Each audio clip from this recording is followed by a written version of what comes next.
Between getting obsessed with side hustles and investing, I went through a rough few months where I was completely focused on making money, and I sacrificed just about everything else for that goal. This was around the time where I released my video called Passive Income is a Lie. I was pouring all of my free time into building passive income sources and side hustles, and I was completely exhausted. It wasn't long before I realized that I was sacrificing happiness and my enjoyment of day-to-day life to make more money, and I knew I needed to make a change. Fortunately, after several months of adjusting my habits and my mindset, I found a much healthier balance that still supports my financial goals. In this video, I'm going to share how I reached this new relationship with time, money, and happiness. I'll start with a recap of where I was at when this process started, because I'm sure you guys can relate to a lot of the things I was experiencing. I was finally able to move forward by examining my relationship with money and identifying the flaws in my way of thinking. Of course, this didn't fix my struggles overnight, as it still took time to work towards a happier and more fulfilling lifestyle. But I think I can sum up the solutions that worked for me in 3 main principles. So if you're struggling to find your balance, hopefully these will help you get there a little bit faster. These principles are figuring out how to be satisfied with less money, finding happiness through flow, and outsourcing or eliminating things that don't matter. And the interesting thing is that I've actually been able to make more money after adopting these principles, all while having more free time and living a happier life. Stay tuned and I'll tell you how. Let's start with how I got into an unhealthy money mindset.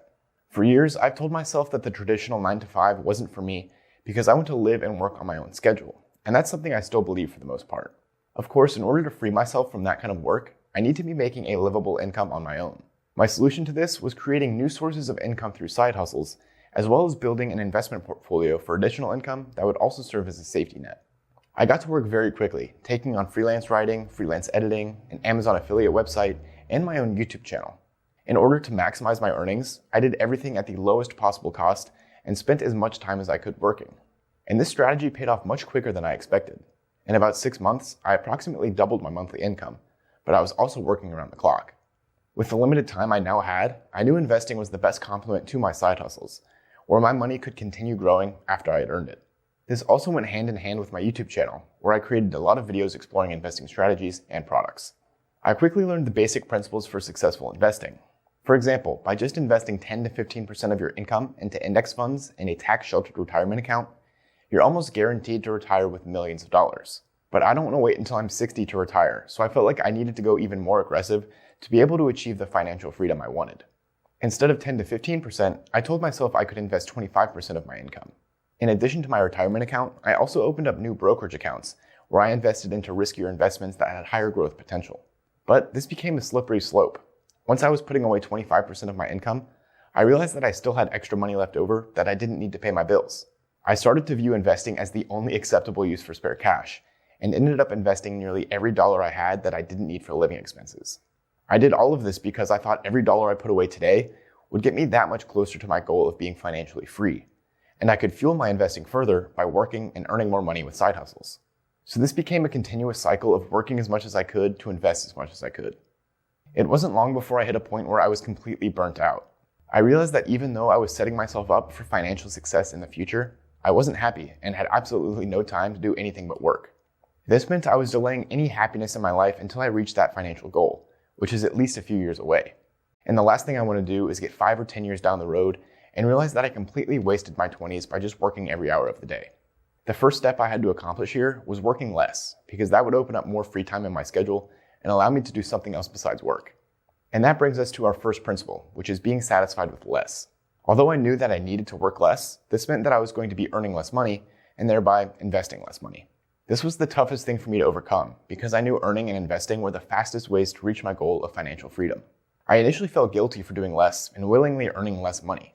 After I had worked so hard to build habits, a disciplined work schedule, and side projects, it kind of felt like giving up. To convince myself otherwise, I have to constantly remind myself of those tried and true financial tips. I know I'll be financially secure if I just max out my retirement account every year, and this doesn't require saving 25% or more of my income. The fact that I'm investing anything beyond my retirement account at this age is already more than most of my peers are doing, yet I was telling myself that I needed to do even more. And to be honest, this is still difficult for me to overcome, especially because I just enjoy investing. But the truth is, I could be investing much less of my income and still be completely comfortable in the future. And of course, if I don't need to be investing as much, I don't need to be making as much either. Any additional income I made was just getting invested, so if I made less money, my lifestyle wouldn't change at all. When I started thinking through all of these points, I realized that I could be doing way less without any changes to my lifestyle. Although I would certainly miss out on a few dollars in my investing accounts, that's a small price to pay to improve my quality of life and to have more free time. I started by quitting my Amazon affiliate site because it only earned about $20 a month, but I was spending time and money to keep it running. A few months later, I quit freelance writing, where I was earning about $2,000 a month. My issue here was that I absolutely hated the work and I knew my pay would never increase without me just doing more of it. My earnings were directly tied to the time I spent working, and that was always going to hold me back. And as expected, my monthly income dropped a bit, and I invested less as a result.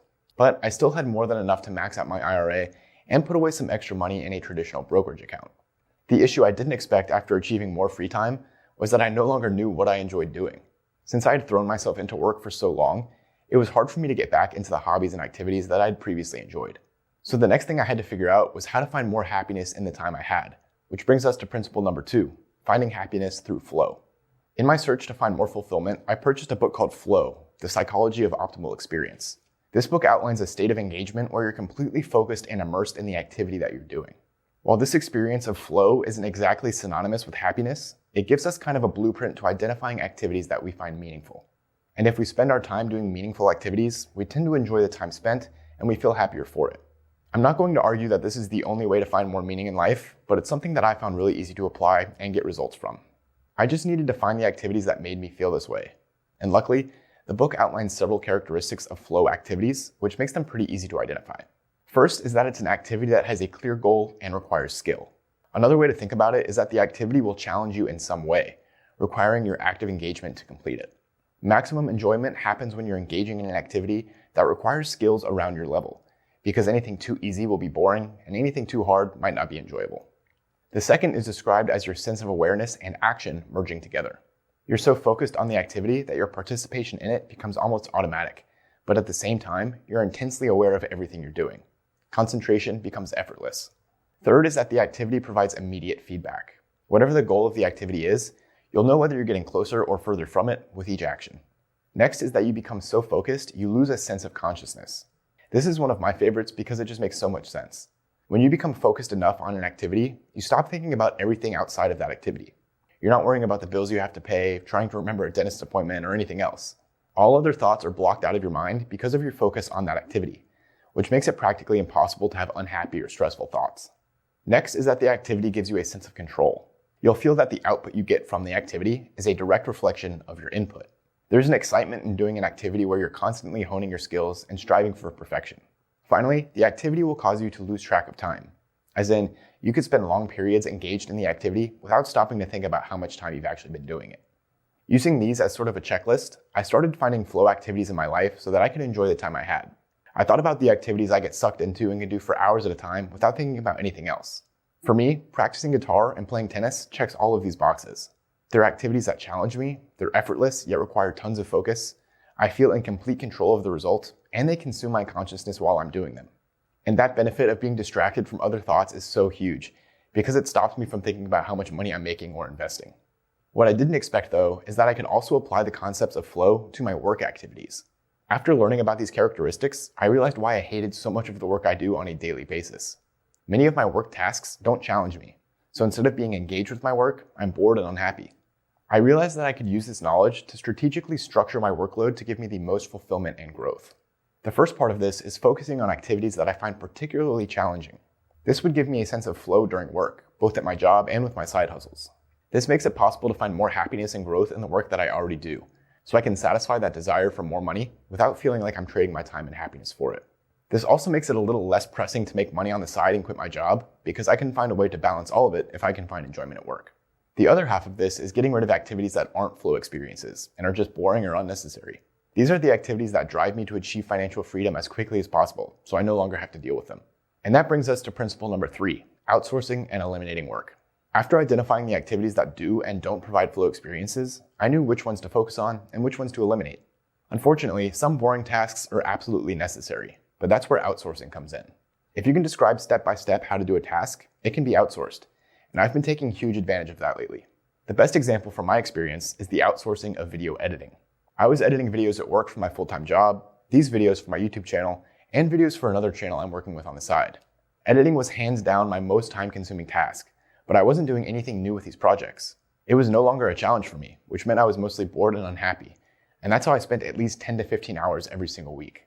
So I created guides for my editing process and outsourced them to various freelancers. Now I edit 0 hours a week. Obviously, this cuts down on my earnings because I have to pay these editors from the profits I'm making in each area. But this was one of the best decisions I've ever made, as it instantly improved my balance of time, money, and happiness. I'm making less money, but I'm also working significantly less to earn that money. As a result, I have much more time to spend on the things that make me happy, which so far has been totally worth it. On the other hand, some tasks may just not be worth the time spent on them, and those can be eliminated. This is how I felt about my Amazon affiliate site. It wasn't growing and producing enough income, so I took it off my plate to focus elsewhere. However, I think the best example I have is with the active versus passive investing strategy. As mentioned, for a while, I was exploring investing strategies in order to get potentially higher returns than just index fund investing. This turned into hours a week researching stocks, managing my portfolio, and just expanding my mental energy. Yet, common sense financial advice says I can do just fine, and possibly even better, investing in index funds. So I was willingly spending time and energy trying to beat the market, when I can do a hands-off investment approach that requires no time at all and delivers comparable results. After realizing this, I eliminated active investing and excessive market research from my strategy. Maybe I make a little less, but I know for sure that I have more time to myself, and I'm much happier because I'm not stressing about market movements and checking my portfolio every day. But here's the crazy part. After learning to be satisfied with less money, focusing on activities that make me happy, and eliminating the activities that I hate, I'm making more money than I was when I was working around the clock. And there's a couple reasons for this. First, when I became less strict about putting my money into investments, I was more comfortable spending that money to make my workflow more efficient and to pay freelancers. For example, I invested in a garage studio to film videos, which cut down my filming time significantly. I also bought new equipment that made me more productive. Second, after outsourcing and eliminating tasks that I didn't need to be doing, I was able to focus on tasks with higher returns. Even though I cut out some of my side hustles, I've been able to increase revenue from the side hustles I kept by dedicating my time where it matters. Some examples include producing an extra YouTube video here and there, since I no longer have to edit them, or having time to experiment on TikTok, where I've made more money than I ever expected to. Finally, I'm happier when I'm working thanks to all of these efforts, and I think that translates to higher quality work in everything that I do. I've been really proud of my YouTube and TikTok content lately, and I'm more engaged at my full-time job. Although I can't make a direct connection between this and my income, I do think it's a key factor in the results I get when I dedicate myself to a project. However, I don't want to make it seem like I've got it all figured out, because I know this will be a lifelong work in progress with lots of rebalancing. But I can definitely say I feel happier and healthier in recent months, and that's been a great start. If you guys have any tips of your own for improving this balance of money, time, and happiness, please share them in the comments. And for any investors out there, I'd love for you to check out my video about giving up active investing, because it goes hand in hand with the theme of this video. I'll see you guys next time.